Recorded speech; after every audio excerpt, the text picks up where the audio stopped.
Halo, perkenalkan nama saya Kiswalone, mahasiswa jurusan Teknik Sipil, Prodi Bangunan Gedung, dengan NIM 2001-2012, kelas 7 AKBG. Kali ini saya diberikan kesempatan untuk mempresentasikan laporan penerapan K2. Yang pertama, dengan berjudul Tinjauan Penerapan Keselamatan Konstruksi di Lapangan pada Pembangunan Gedung Perpustakaan Pemkab Minut. Bab 1 pendahuluan pembangunan gedung perpustakaan Pemkab Minut merupakan institusi penting dalam masyarakat yang memiliki peran krusial dalam mendukung pendidikan, penelitian, dan pengembangan budaya sebagai tempat penyimpanan berbagai jenis literatur. Tujuan dan manfaat. Yang pertama tujuan, adapun tujuan dari pembuatan laporan ini yaitu penulis dapat menguraikan tentang metode penerapan K2 di lapangan. Manfaat dapat mengetahui bagaimana penerapan K2 dalam pelaksanaan pekerjaan konstruksi di lapangan. Sistematika penulisan.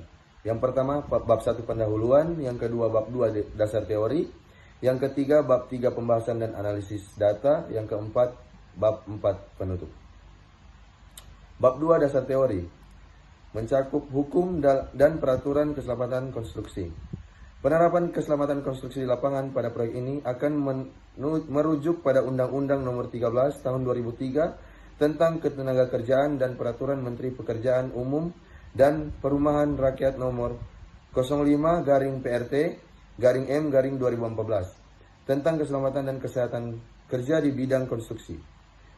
ISO 45001 Sistem Manajemen Keselamatan dan Kesehatan Kerja akan menjadi dasar untuk merancang sistem manajemen keselamatan yang efektif dan dapat diukur memastikan bahwa proyek ini mematuhi standar internasional.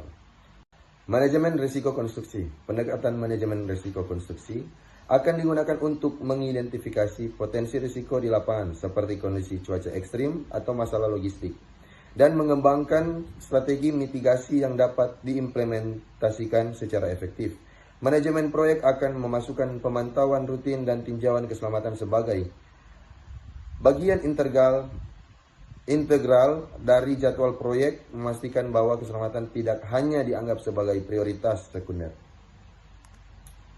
Bab 3 analisis data dan pembahasan.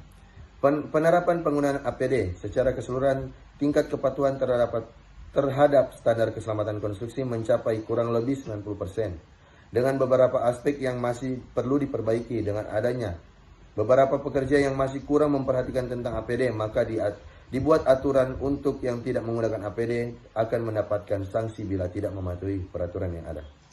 Dengan adanya peraturan itu membuat semua yang memasuki lokasi proyek lebih memperhatikan untuk APD-nya.